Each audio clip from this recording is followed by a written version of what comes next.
All right, good afternoon everybody.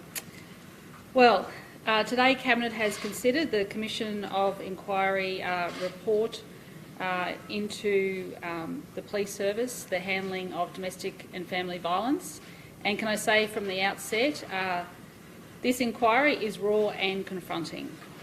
But at the end of the day, this is about improving response to domestic and family violence. Right throughout the report are examples from women about their treatment in relation to responses to domestic and family violence, to the way in which they have been spoken to by members of the police service, and of course there is a huge response from the commissioners in relation to a case for change. And that change needs to happen right throughout the police service. From the outset, can I say there are over 17,000 men and women that work in the police service, and they're there to keep our community safe. And at times they have to go in and confront some of the worst situations one could ever imagine. They go into people's homes dealing with domestic and family violence. They go to the roadsides and see people ripped apart through awful car tragedies. They go and work in some of the most rural and remote places of our state, and they worked incredibly hard during COVID and at times of natural disasters. But what this report does is it essentially rips the Band-Aid off and says there is some deep-seated cultural issues about the way in which some members, and let me stress, some members of the police service interact with First Nations people, how they interact with people from multicultural backgrounds, and how they interact with dealing with women. Are women believed? What more can we do to assist a woman fleeing domestic and family violence? How can we treat women better? How can we bring about effective change? The recommendations that are put forward in this report, and there are 78, and Cabinet has supported all of those recommendations in principle. These will be nation-leading reforms, nation-leading. The Commission of Inquiry has put a spotlight on some dark places in the QPS, and as I said, identified cultural issues going back decades that need to be addressed. And once again, I acknowledge it is not a reflection on the entire service. This is an opportunity to do better, and we will. And I thank the Commissioners for this roadmap to reform.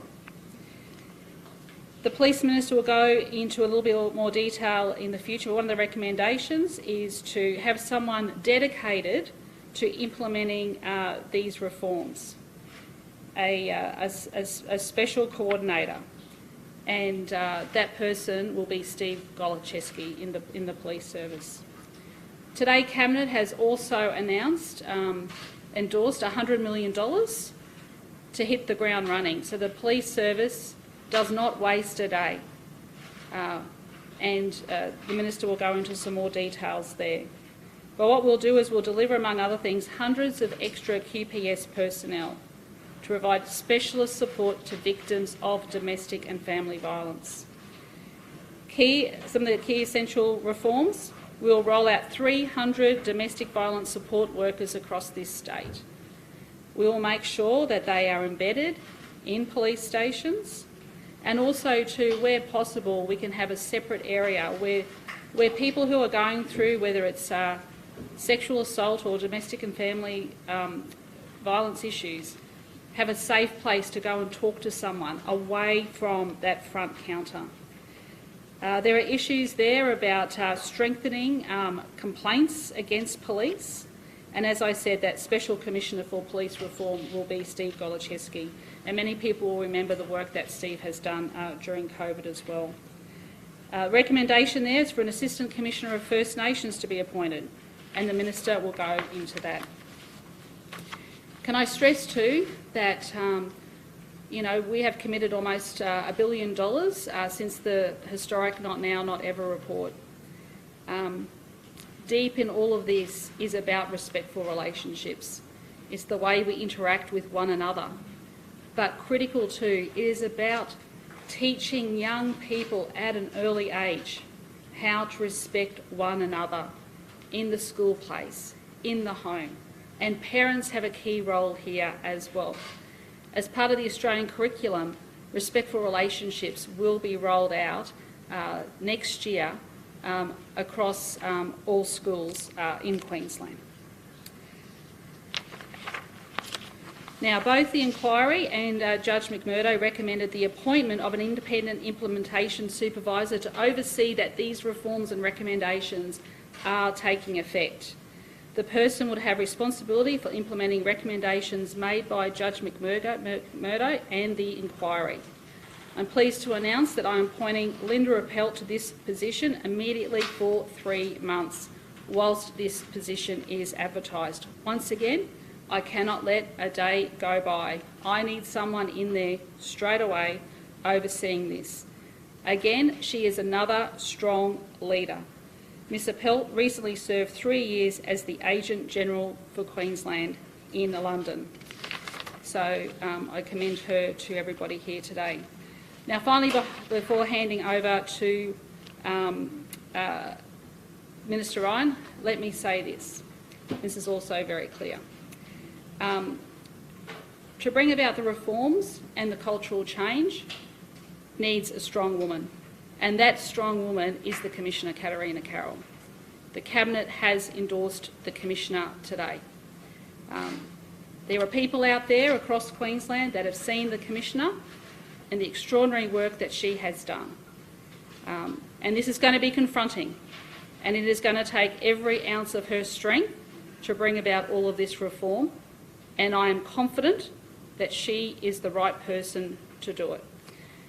Finally, with the Justice McMurdo's second report as well into the Women's Task Force, can I say, once again, dealing with women and girls and the way in which they interact with the criminal justice system. Today, we also endorsed $225 million over 5 years for the implementation of the second stage of the report. And the Attorney-General will go into more detail about the funding for that. So I'll hand over to the Police Minister, then the Attorney-General, and then we're happy to take your questions. We also recognise the report has just been tabled, and there will be follow-up questions as well over the next couple of days. Okay. Well, today we draw a line in the sand and commit now more than ever to a reformed and better police service. The Commission of Inquiry report clearly shows that people have been let down by the system. Victims of crime have been let down, women have been let down, First Nations people and people from multicultural backgrounds have been let down. But also good and hard-working members of the Queensland Police Service have been let down. The community has been let down. While there are hundreds of examples every day of good work being done by members of the Queensland Police Service, even one example of poor practice of racism, sexism, homophobia or misogyny is one too many. There's a message in this report for all of us. It doesn't matter the workplace, the occupation, the location. Everyone needs to commit to respect and decency. Everyone needs to accept that standard. They need to set the tone and they need to be the example. The initial funding of $100 million announced by the Premier today will not only commence this reform work, the reform roadmap set out in this report, with specific funding being made available for more resources for the Domestic and Family Violence Command, more domestic and family violence coordinators, more domestic and family violence liaison officers, and the trial of dedicated vulnerable persons units across the state. Embedding, additionally, domestic and family violence support workers in police stations will also transform the work that the Queensland Police Service does and better support victim survivors. In addition, creating a special coordinator for police reform to specifically lead and manage the Queensland Police Service aspects relating to the reform and transformation programs, including those already underway, with this role reporting directly to me and Shannon as the responsible ministers, will ensure that this reform work continues and commences with an expeditious purpose. As the Premier has already outlined, Steve Golczewski will be appointed to that role as Special Coordinator for Police Reform. The good people of the Queensland Police Service who commit themselves to serving the people of Queensland with integrity and with honour will feel the comments and the commentary around this report today very personally. As your Minister, as long as you do the right thing, I will always defend you and the work you do every single day. It is my expectation that the interactions between Queenslanders and members of the Queensland Police Service are always courteous and always consistent with community values of tolerance and respect. Rightly so, Queenslanders expect much of their police service, and with that belief comes the expectation that all members of the Queensland Police Service must be consistently held to a higher standard. Today is a hard day for the Queensland Police Service, but it is also an important day, because it is days like today that will improve the system to allow good people to do good work and to make their community a safer place. And there is certainly honour in that. Thank you, Premier and Minister Ryan. It is clear from the Commission of Inquiry report and the Women's Safety and Justice Task Force report that too many women are turning up to police stations and being turned away, and we have to do more to protect women and children escaping violence. My message to the many victim survivors who were brave enough to come forward and share their story is this: we have heard you, we believe you, and now we're taking action. This report makes for disturbing reading, but I want to make this point. Good government is brave enough to uncover what is uncomfortable, what is ugly, and what is unacceptable, because that is the only way you can change the system to make it safer for the community, to make it safer for victims of domestic and family violence. There are clearly significant issues within the Queensland Police Service around sexism, racism and misogyny, but importantly, we now have a roadmap with 78 recommendations so that we can turn this around and make sure that we have a modern police service that overhauls recruitment and training and leadership across all levels. I'm also incredibly proud today that we are releasing the government's response to the Women's Safety and Justice Task Force Report Number 2 with a $225 million package to completely transform our criminal justice system, to put victims at the centre, to make sure that victims are supported through the system so they're not getting lost in the system. This comes on top of our significant $363 million reform package to Report 1, and this package will deliver reforms such as the establishment of a Victims Commissioner, upgrades to all of our courthouses so that women can give evidence via video link and not have to be re-traumatised through the court process, more funding and resources for the DPP to support victims through the system, integrated responses where sexual assault services work with police and the DPP, and a huge community awareness campaign to prevent sexual assault. We know that if we are going to talk about prevention, we have to talk about consent education in our schools. And I am very pleased that the government will also be legislating an affirmative consent model in Queensland and criminalising stealthing. None of these initiatives announced today would be possible without brave victim survivors coming forward, and I'm pleased to see that in both of these key reports, Women's voices are front and centre, and we thank them for that, and this is our opportunity to transform the system to keep them at the heart of it. Okay, we're happy to take some questions. Barry, I know you said there'd be more questions in coming days. Yeah. Are you standing back up again tomorrow? Tomorrow or the next day, yep, as needed, yep. When will we see this report? It's being tabled now, as you can appreciate. There are some comments throughout that report that needs to be tabled through the Queensland Parliament, is the advice we have received. So when will we see report it? says that there was a failure of leadership. So when will we see it? It's been tabled. So in the next couple of minutes, the next hour? the It's next hour? tabled at 2 o'clock. It's on there now. Is it on the It went online at 2 o'clock. Okay? Premier, the report says that there's been a failure of leadership of the QPS for many years, and that's allowed clear evidence of a culture where attitudes of misogyny, sexism and racism are allowed to be expressed and at times acted upon, largely unchecked. How is it still appropriate that the current head of the QPS, Commissioner Katarina Carroll, is allowed to remain after this independent report that you commissioned found a serious failure of her leadership? Well, I think you'll also find embedded throughout the report is years, if not decades, of examples of this type of misogyny, sexism and racism. This has not just happened overnight. This has been happening for quite some time. This report is confronting, it is disturbing, and I cannot think of a more appropriate person to lead the reform than a strong woman. Why will Mr Golczewski report directly to Minister Ryan and the Attorney General instead of to the Police Commissioner? And does that imply a lack of confidence in Katarina Carroll? No, it does not. Why? It doesn't. Premier, you said these issues didn't come up overnight. Yes. A year ago, Katarina Carroll stood up when this inquiry was recommended and said not only that she didn't support the inquiry, but denied that cultural problems exist. Now, she's been in that organisation for 40 years. How can anyone have confidence that she can lead it out?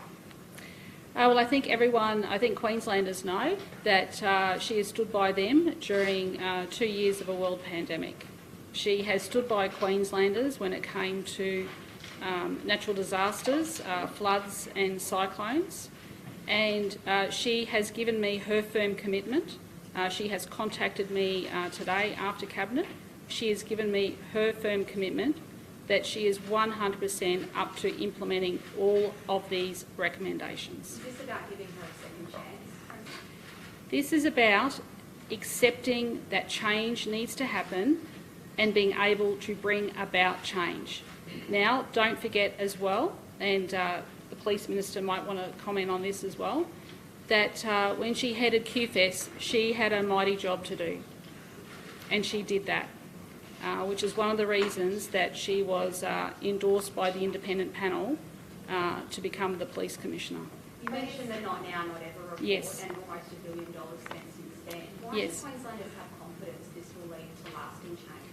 I think Queenslanders can have confidence that our government has always been ahead when it comes to implementing reform for domestic and prevention of domestic and family violence. You may recall we had the Quentin Bryce report that was handed down, and ever since then we have had 3 action plans, and later this week at the White Ribbon Breakfast I'll actually release our 4th action plan. It is incredibly important that we are continuing to raise issues in the community, which is also why I put it on the National Cabinet agenda over many, many years, and we've been able to also have a national summit in relation to domestic and family violence. But at the end of the day, people have got to treat one another better. And like I said, these respectful relationships, the way men and women interact, doesn't happen as an adult. It starts at an early age. It starts at a young age, and it starts in the home. You'll go and read the 2nd stage of the Women's Justice Report, where women talk about their experiences of sexual assault, where they talk about their experiences of trauma, of abuse, which leads them to a life in incarceration.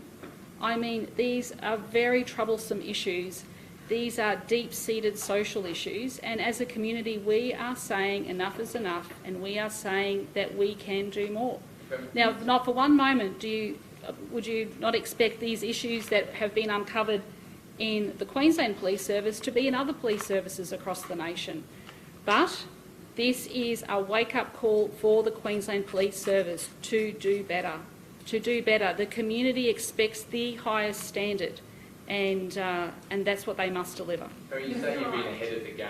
Yes. But is it disappointing then to see that these inquiries making some of the same recommendations that were made 7 years ago in not now, not ever? They're in relation to respectful relationships and areas like that. Not now, not ever. I mean, not now, not ever recommendation. Training. 135 was about increasing staffing numbers across the state. This is the same essentially as recommendations to Yeah, this and report. They talk about increasing officers' awareness and understanding of domestic violence, which is very similar to Yep, what and the report and the inquiry report talks about how the QPS has been putting in some training, but the training perhaps has not been comprehensive enough. So yes, there has been examples where reform has been put in place, but it hasn't been substantial enough. So hence why these inquiries are good to really, to uncover what more needs to be done. Why wasn't it substantial enough, the reforms? Well, they get evaluated, and of course people make recommendations based on what they see. Minister Ryan, as Police Minister for the past 6 years, do you take any responsibility for what the report, all this culture that's been allowed to continue while on your watch? Yeah.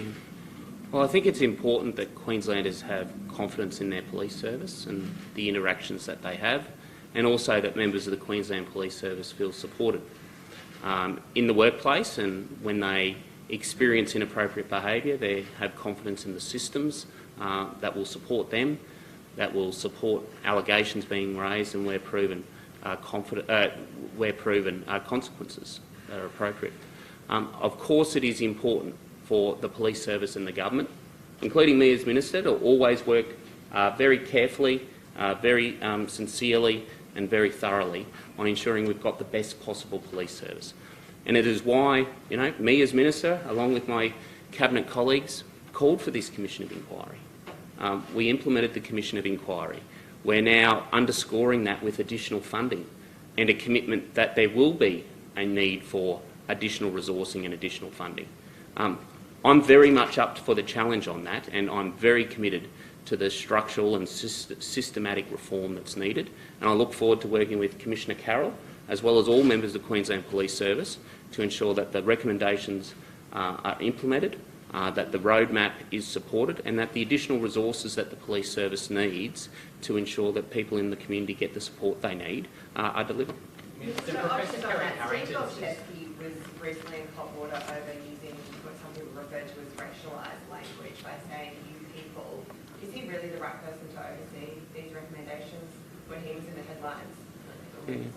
Look, he's a very accomplished leader, and there's significant reform that's underway. So it's not just reform around this, it's reform around the QFES review, around implementing the recommendations of the Women's Justice and Safety Task Force, around the Mazarol review, around Coldrake as it applies to the Queensland Police Service, around all the other transformational and reform work.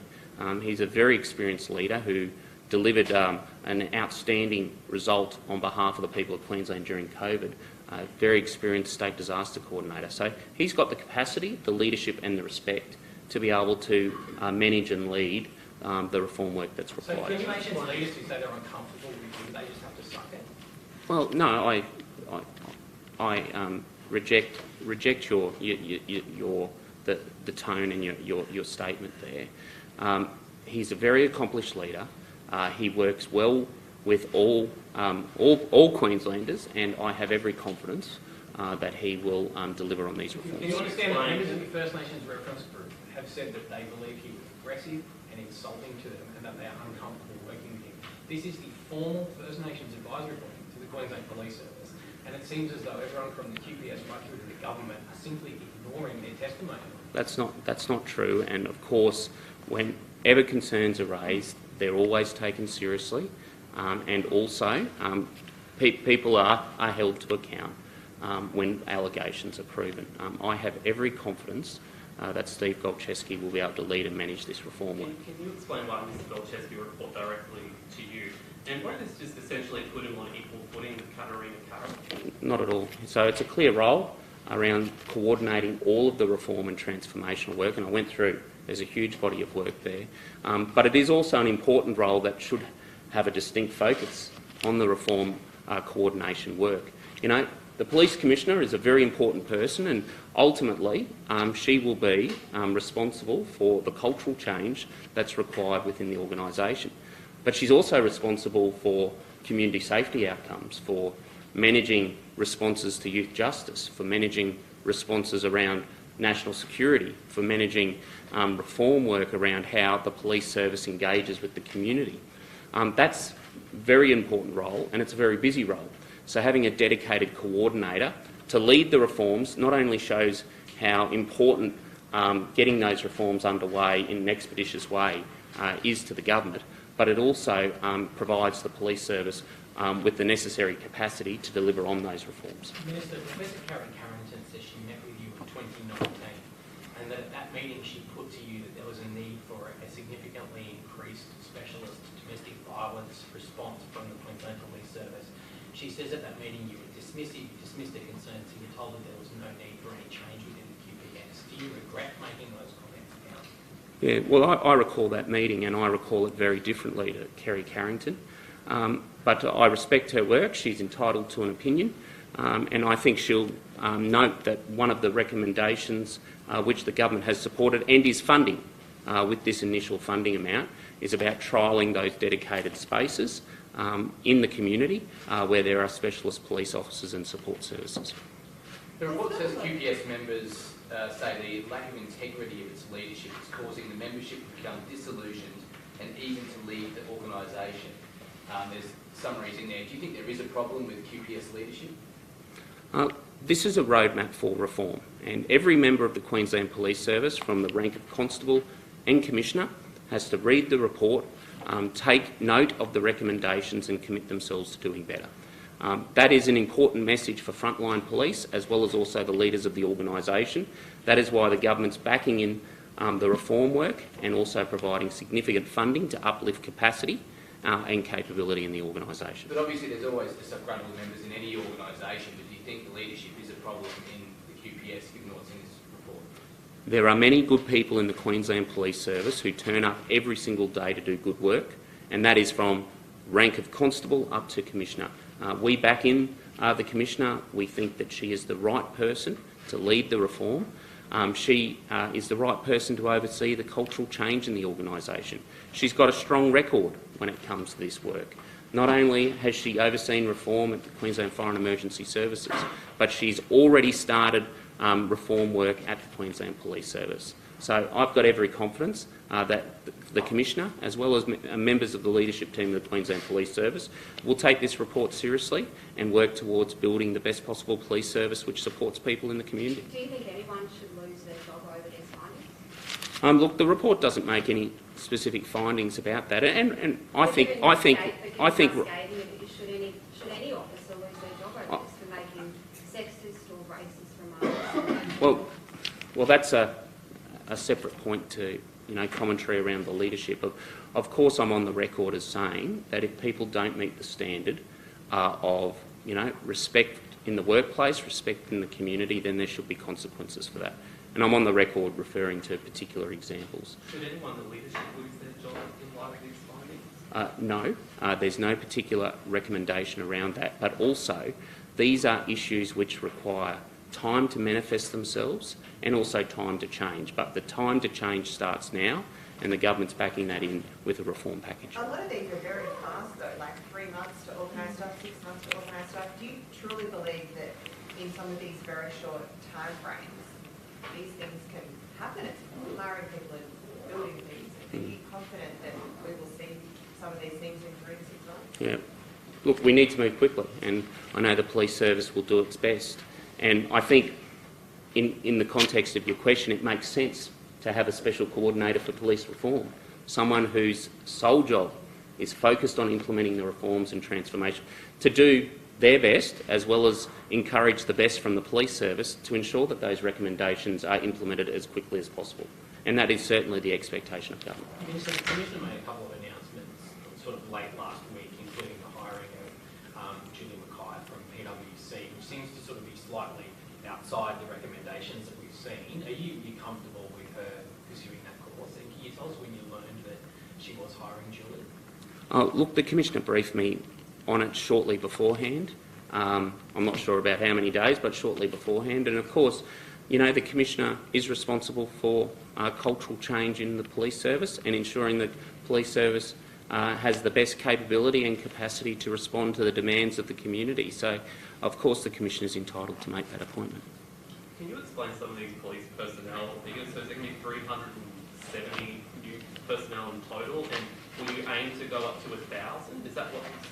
Yeah, okay. So in the release there's some information about the numbers. So the first thing is that there's a funding allocation that will go to the Department of Justice and Attorney General for domestic violence support services to employ those support workers, those domestic violence support workers in police stations. So they won't be employees of the police service, but they will be based at police stations across the state, and I think we estimate that that funding envelope will provide sufficient funding for about 300 of those support workers.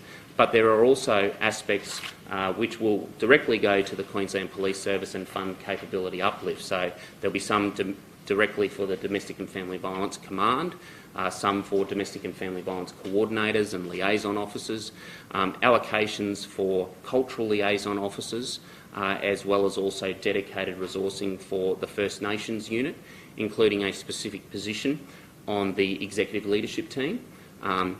That is also a piece around building capacity in the Queensland Police Service.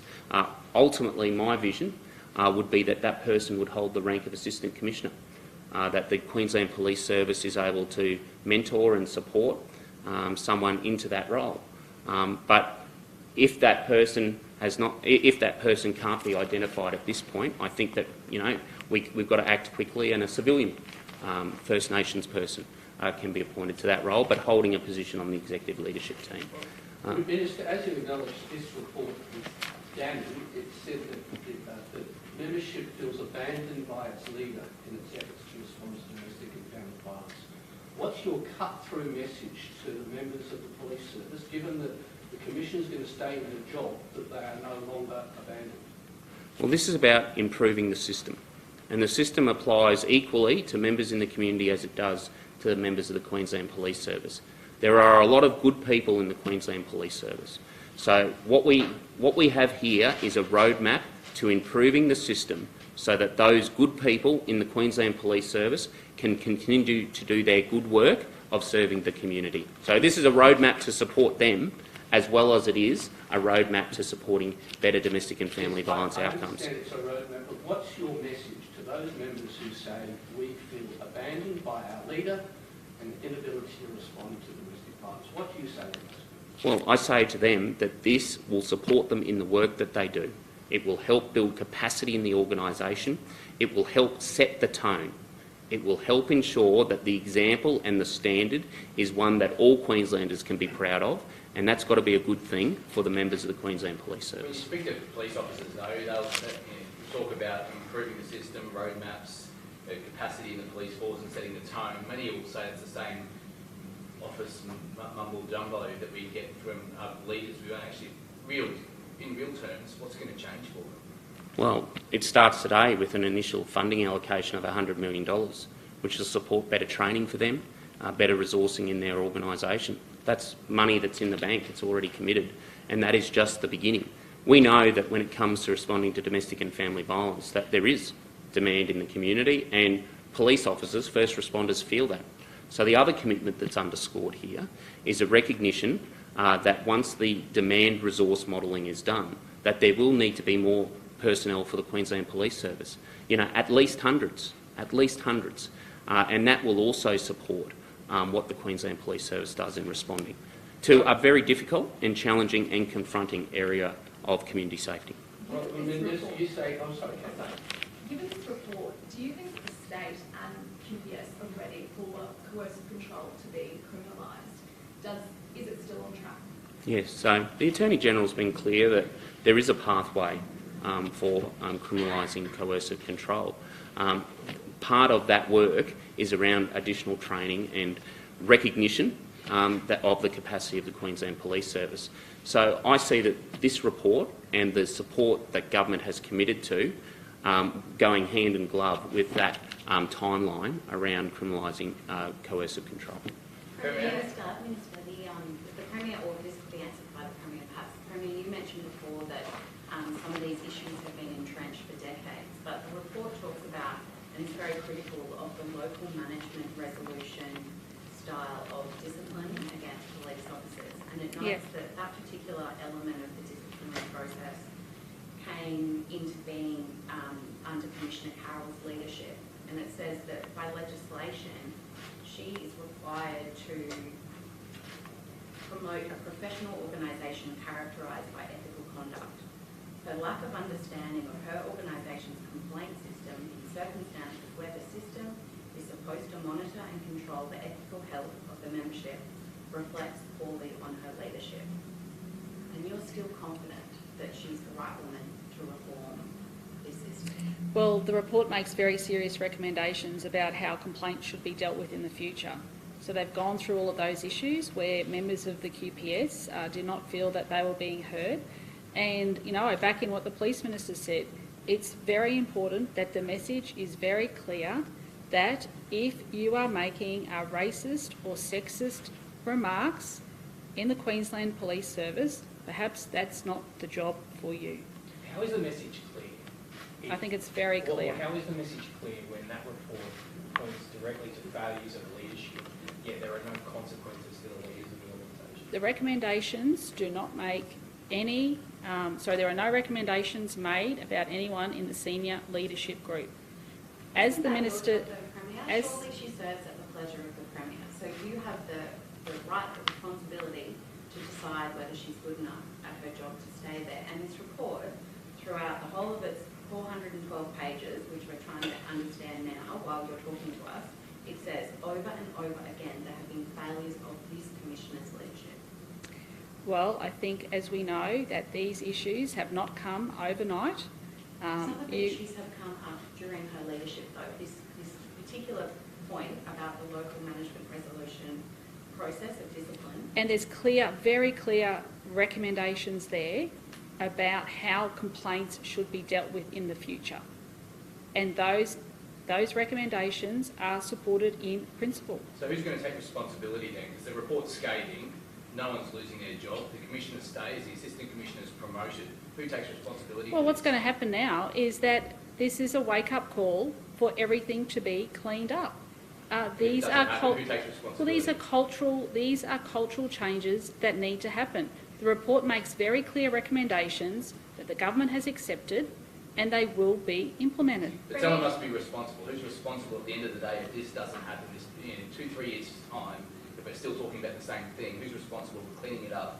If the Commissioner's staying, the Assistant Commissioner's promoted. Well, the Commissioner has made it very clear to me that she is up to implementing all those recommendations. She has given me her word. Just to be clear, you don't think there's been any failure in any way, shape or form from the leadership of the Queensland? I think it's a wake-up call for everyone. Has there been any failure of leadership, though? Has there been any failure of leadership? Well, the report clearly says that in some instances that there has been. The report does not make any recommendations about the leadership. The report sets up a path for reform. And those reforms, like was stated earlier, they are very tight timelines on making sure things happen. 3 months, 6 months, 12 months, you know, and they have to be done. There will be no excuses. Did anyone know Premier should be kicked out of the police force based on these findings? If you are racist or sexist, you have no role working in the Queensland Police Service. What about Officer Cian? He's in the report CYAN. He's still a serving police officer.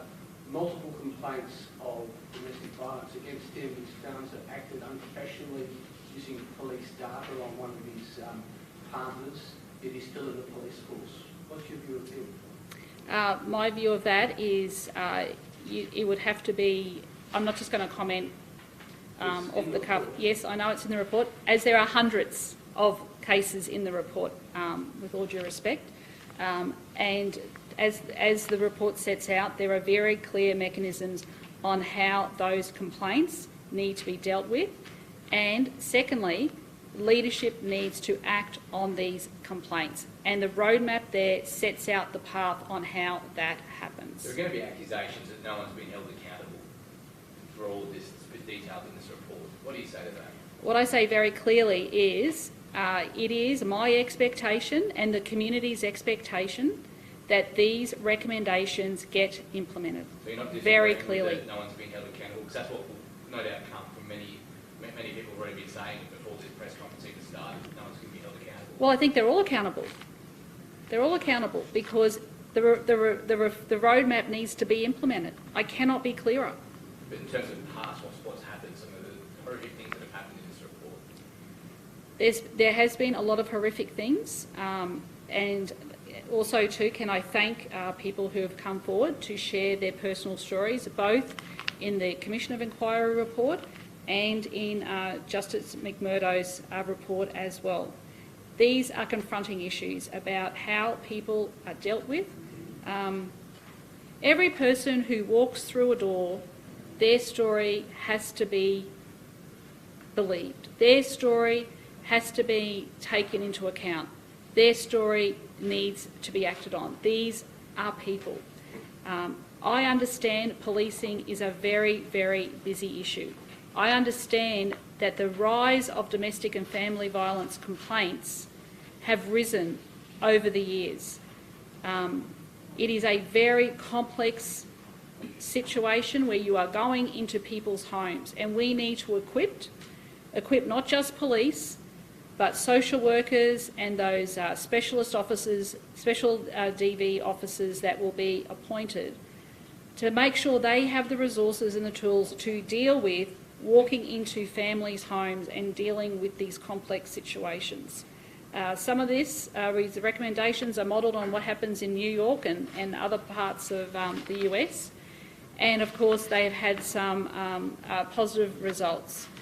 So, my message is the reforms need to be implemented, and I expect the Commissioner to do that. How important are the recommendations for the Integrity Unit and the Victims Commissioner? Yes, so I might get the Attorney General to talk about the Victims Commissioner, but in terms of integrity, integrity is very important, and there needs to be clear complaint processes where people know their rights and where they are acted on. How is that going to work, that Police Integrity Commission? Can you just explain a bit more about how it's going to work?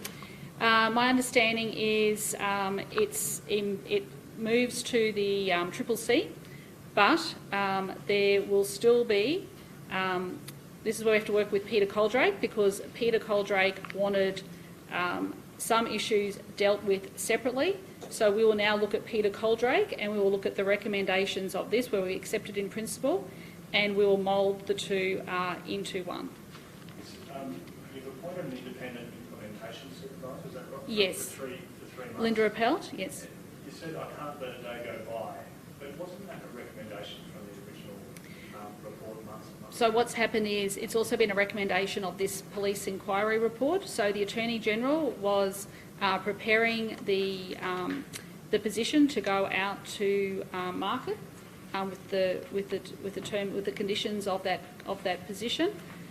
So we found Linda Appelt, who's very well respected in the community, and she has agreed to take on that role for the 3 months before that person is appointed full time.